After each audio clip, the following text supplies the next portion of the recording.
Hello, welcome to episode number 74 of Let's Make It. And we just keep increasing those numbers. Just blows me away. I got a lot of comments after last week's Yoon episode. And we're going to do some other projects coming up with that as well, because there's a couple of things that people have asked about. Could I do this? Could I do that? And I think it really is a great platform for a lot of things. So you're going to see more of that. But I do appreciate all the feedback from everybody that kind of watched it. Definitely always appreciate the feedback, whatever, email or in the Google Plus group or whatever. We definitely appreciate that. So this week's kind of a little bit of a mashup of things. I was kind of trying to catch up on a couple of things from the past. I didn't bring the beehive sensors in. I meant to do that today. I never went out and to the shed where I had the other extra ones and bring them in. So I won't be doing that tonight. Maybe we'll do that next week or the next show or whatever. But I do want to cover a couple of things, projects we've been working on, and kind of give you direction where we're going. We have some announcements also we want to talk about as far as some changes to the show. So, but first, let's take a look at something, and I'm going to go to the overhead shot here real quick.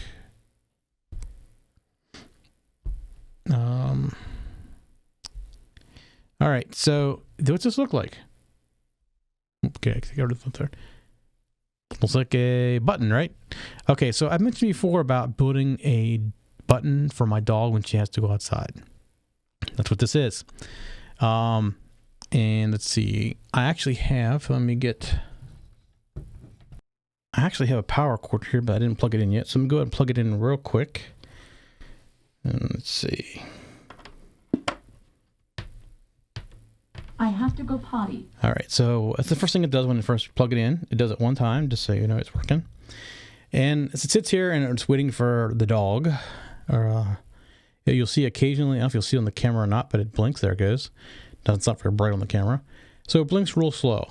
And that was more of me thinking if she sees it, she'll know what she needs to hit. It doesn't work. So anyways, she goes up and she hits it like this. Oops, hit it again. There we go. I have to go potty. And it'll say, I have to go potty. And until we turn it off, you see it blinks a little faster. That's how we know it's what mode it's in. It will, every 10 seconds, have to go potty. Say a phrase. Now, I had somebody record these phrases for me, and they recorded 7 or 8 of them. So you'll hear they keep changing slightly. I have to go potty. And it'll keep doing this until we turn it off. So, it works as designed. So I'll talk about some of the problems with it. I have to go potty. But let me go through some of the design here before I'm going to stop it. So to stop, we just hold it down for 5 seconds. And it's done. So I'm going to unplug it real quick. And we're going to go back to my shot here. As I pick it up and show it to you, it's a little easier this way.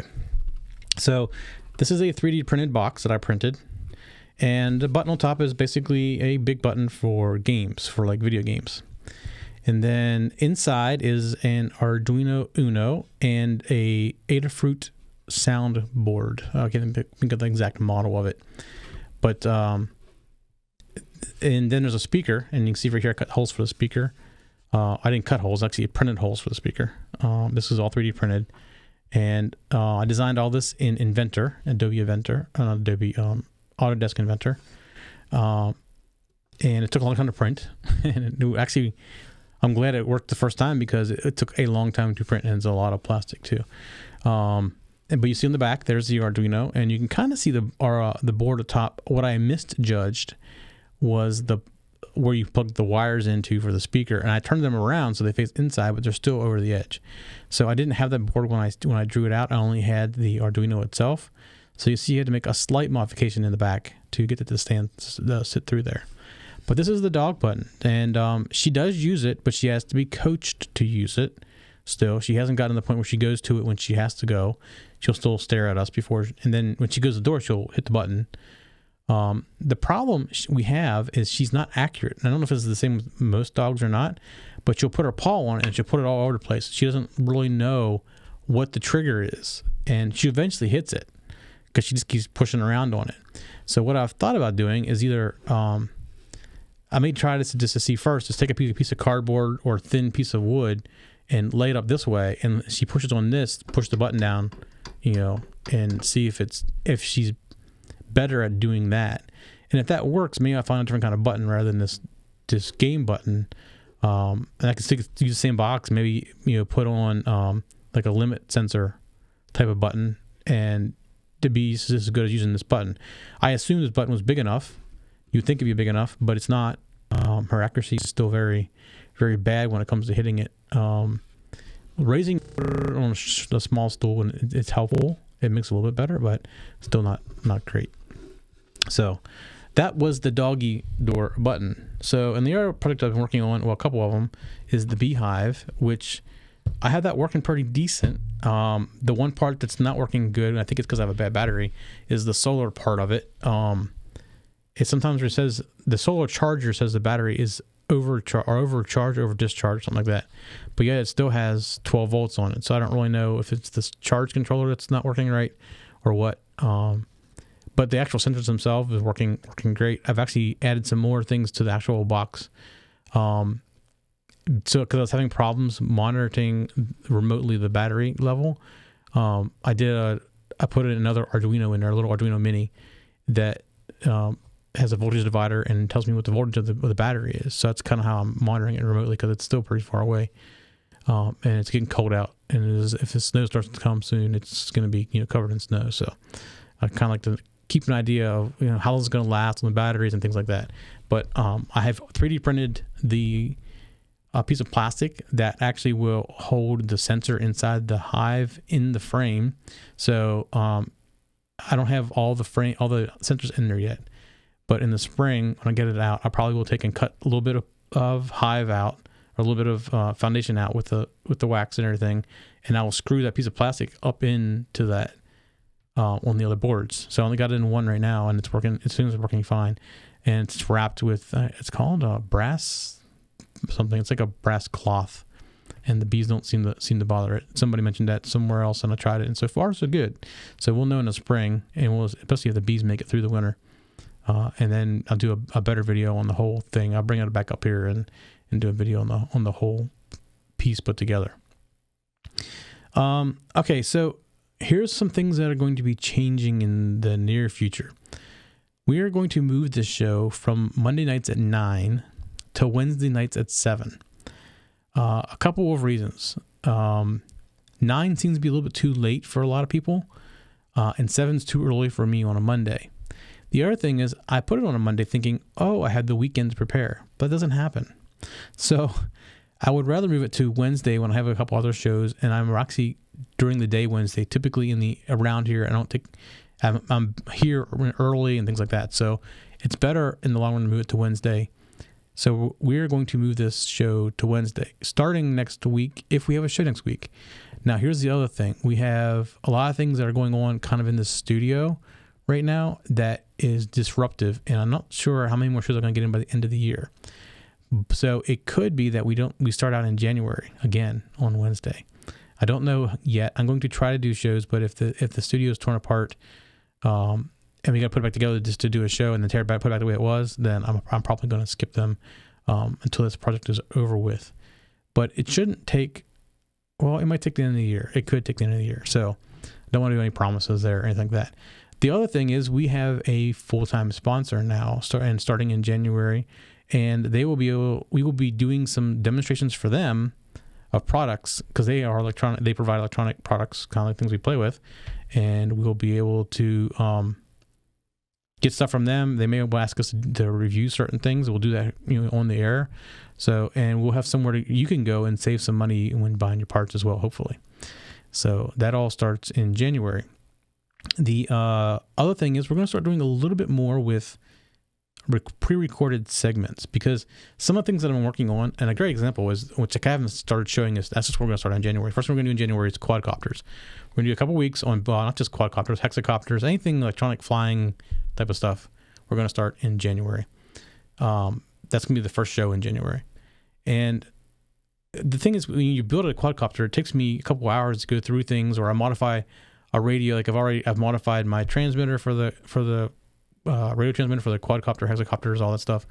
And it took me, a while to take it apart and put all the things in it.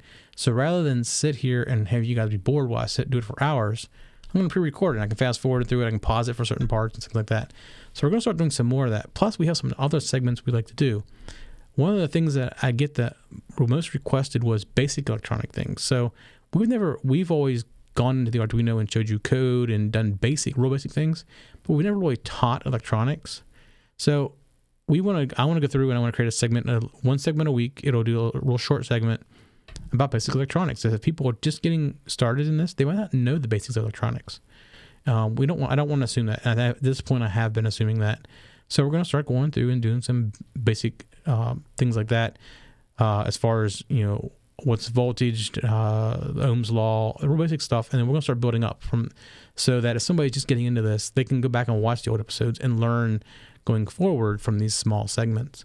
And then it'll be a few minutes, and each week will be a different subject, and we'll just throw them in there into the show as well. We also, I'm going to do a whole thing on some other maker type of things. 3D printing, for example. I 3D printed this. We do a lot of 3D printing now. We do three-dimensional design and laser cutting and CNC, and we're going to start covering that to some degree as well, because it's kind of thing where you have a project. I made a box for a project. I could have bought a project box, but let me just say, to find a project box for the size of this button, you look at this thing. The reason this thing is so thick is because of that button. That button goes almost the whole way to the bottom down here. That's how tall it is in there. So it's one of those things where I couldn't find a project box. And I'm starting to make smaller enclosures for things as well. And we need to start just showing the whole process, I think, more than just let's make it, not let's do Arduino. We're not going to ban Arduino by any means. I want to do more things spread out. Maybe the show gets a little longer. That's fine. And that's not a big deal. Sometimes our shows are only 15, 20 minutes. Maybe this show tonight, who knows? And other times they're an hour or a little bit over. So I don't mind going a little bit longer. Typically, we're shorter than an hour. If we add a 5 or 10 minute segment, that's no big deal. We'll go a little bit over just to get some more content in there. The other thing I like to do coming up is get more of your input and you on the show. You have a project you created, send me pictures, send me narratives. If you send me a video, if you're available, we can get you connected on Skype and we can get you on the air live with us as well. That's kind of what direction we like to go. This show is all about you. And if you're learning or creating stuff, I see things all the time in email. I'm working on this, I'm working on that. But, I never see when it's completed. I only ever get the questions. I never say, hey, my project's done. Here's what it is. And if it's okay to share it, let me know that too. I love to have that kind of stuff. I don't mind helping people, do it all the time. And that's part of the fun part of doing this show is helping people learn things and make things. But I see all that, all the questions come through and I need to do this, I need to do that. And I never see the results. I'd love to see the results. I'd love you to come show me the result on air, over Skype or whatever. So yeah, that's the kind of thing I like to do more of, is get more of you involved in this show. And that, again, that's all going to start in January. We're going to redo all this. And the show is, like I said, moving to Wednesdays at 7. And that could be as soon as next week. It all depends on the project. It could be January until we come back. But we will be back. And I have a lot of things pre-recorded already. I have multiple weeks of stuff teaching the math behind the motors and batteries of quadcopters and flying things. Then that goes to general electronics as well. But there is some math behind figuring out what size battery you need versus motors and all that kind of stuff. We're going to go through that. And we're going to go through building them. I'm not going to show you how to fly them necessarily, but all the electronics that goes behind it, including video downloads or video downstreams and all that kind of stuff. So there's all kinds of options we're going to show you. And then I'm going to hop into 3D printing for a few weeks, and we'll talk about the basics of 3D printing. I'll show you the printer that I have or that I've been using, the software I use to do it with. Maybe we'll talk about Inventor for a weekend or for a week and the other 3D tools that are out there, and just keep going down the making things. And in between, I'm going to throw in electronics. The electronics part is never going to go away. As far as like Arduinos or other CPUs, I just want to add some more content, not just Arduinos or not just Raspberry Pis. I like to get more into the making part of things. And again, the part of that is the CPUs and stuff. So that's the direction that we're heading. And if I'm back here next week, I'm going to, what's next week? Oh, I got some Raspberry Pi stuff. I forgot all about that. That we're going to talk about. I have a case that came in. It's a really cool round case that I want to show you, and some other projects that I want to show you that I found on the internet people are doing. And I have some things I want to create with a Raspberry Pi. I saw one of the coolest things was an old-timey radio that didn't work anymore, that somebody got it and created a radio. It looks like an old-time radio. Kind of works like one, but it's web streaming. I like to maybe trying to create that. There is a couple of different platforms that do gaming, maybe it's heard of MAME on a PC. They have that on Raspberry Pi, plus other emulators now as well. And like to get down and get that emulator working. And even if it's just at the point where it's the old Nintendo type of stuff, which you can get Nintendo controllers still that are USB and stuff like that. But I'd like to ultimately take and maybe build a full-size video game console, extended console. Like when I was a kid, roller skating rink, you went and played Pac-Man or Galaga or any of that stuff. Like, you can get all that now in the ROMs, but it isn't the same sitting down playing on the computer. It's like, just doesn't feel the same as whenever I was growing up. So I kind of like to get in, maybe actually build one of those. So that's the kind of things I like to kind of head down the road with, like that as well. And questions and suggestions for shows, please bring them on. The more, the better. This show is all about what you would like to see, and you provide us the details for or ideas, and we'll make it go forward. And that includes new CPUs. There's a new CPU out that I mentioned a couple weeks back that I'd like to spend a lot more time on, and from the point of view of an Android interface as well with it. So that was something else that'll be coming up. That's on my list. I have a big list of things that I want to go through and do. There's plenty of content, but I prefer to do the content you'd like to see first. And then as I get holes, I'll put in my stuff in between there. So I think that's pretty much all I had this week. Again, next week, if we have a show, it'll start on Wednesdays at 7 p.m. And it'll stay there for as long as, for foreseeable future, because we have other shows that are on Wednesdays as well. And it's just easier to put all the shows together. I'm not as rushed on Wednesdays like I am on Monday nights. And I think it'll be a lot better when we put together a show, because I feel like I'm rushed right now tonight, because I get here and I got to get everything set up and just feel like I'm really, really rushed. But if something does happen that we don't have one next week, it will be probably beginning in January till my other project ends and the studio goes back to more like a studio for me. And it should be probably the second Wednesday in January. I think when's the first? I think it'll be the second Wednesday in January that we'll start back up. And we're going to start off with quadcopters that week. Hopefully we have all of our other electronic segments done, and we're working on all the details around our sponsor as well, and hopefully they're all on board that for the first show as well, and that should all be set up and ready to go. So we look forward to seeing you either next week or the second Wednesday in January. Be sure to tell your friends about us. That helps us a lot to be found. It's amazing. Word of mouth is the single best way we are being found. Even though we're on iTunes and all the other podcast type of sites and apps and things like that, we're on Roku, which Roku is our second best way. We get so many views on Roku. It's amazing. That just keeps growing and growing. The subscribers on the Roku, definitely a good thing. YouTube is not doing so great for us. I mean, it's okay.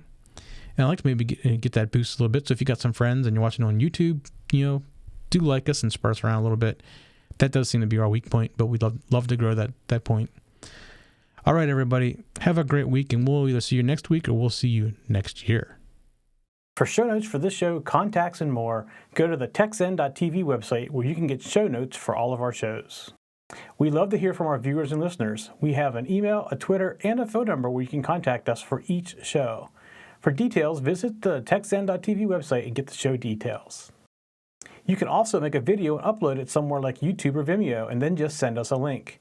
You never know, you may see your video in a future show. You can get all of our shows delivered automatically to your favorite device by going to your favorite podcast website like iTunes and subscribing.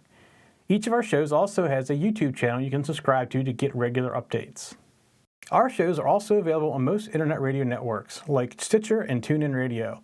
You can also watch and listen to our shows on Xbox, TiVo, and Roku. You can even find us on your Zune.